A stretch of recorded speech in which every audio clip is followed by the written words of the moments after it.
It be like say God they call me to be pastor. But sexual temptations are still a struggle. I don't really find my Bible as entertaining as my social media timeline. I don't have that same ginger to actually get up and go to church the same way I would, jump up to, go out for a good time or a night out. I don't really have that support system that helps me stay connected. It's the discipline of running to God after I've messed. It's quite difficult to let go of sexual thoughts. A part of me loves the world and the other loves God. I like everything that has to do with God, but I also like some things that have to do with the world. I want to walk intimately with God, but I've realized that I'm shackled by guilt from my past sins. Surrendering to God is not very easy for me. I feel so vulnerable. Following God requires a lot of forgiveness. When I read the Bible, there's a calmness. I'm able to be myself. I'm not sure I'm ready to let go yet.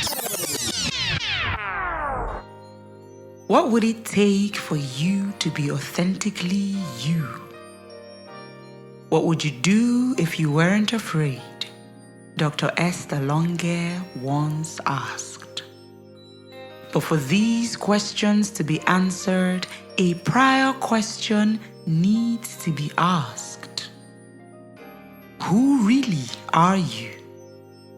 Because the only response she seemed to have given this therapist, who keeps asking questions about her life, was that God was calling her. Contrary to the life she was currently living, he must have gotten the idea that she had to belong to the one who was calling her, because he diagnosed her with an identity crisis.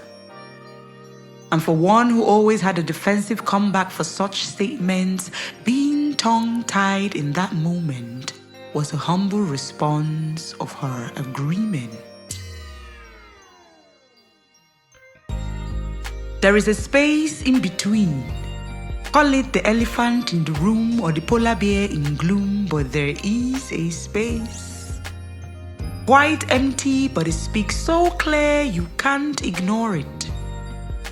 It beckons on something on your insides that keeps you yearning for what seems within reach, yet you lack the willpower to grasp it.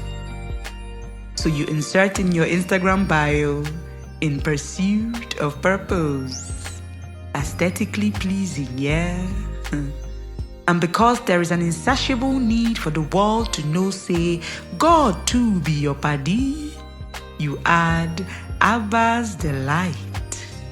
But just scroll a little further down and we can see through that little black dress, even without the spotlight.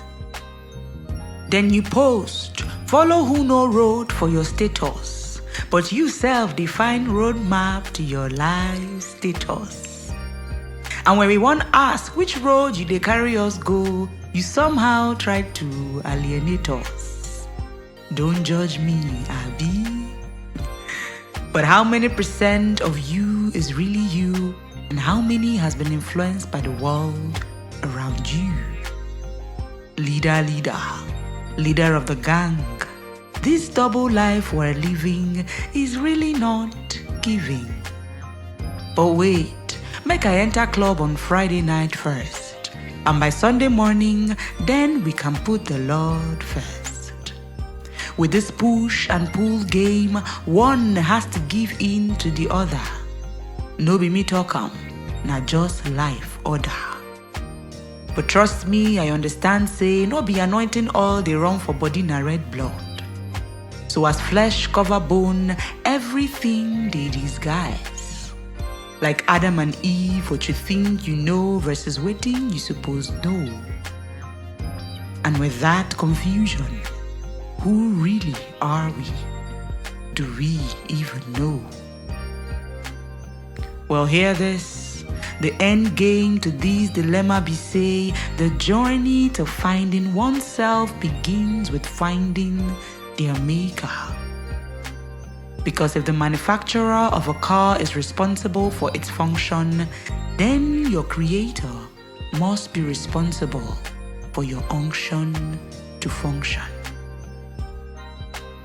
Your identity is your freedom. It's one thing to be lost, but are you seeking to be found?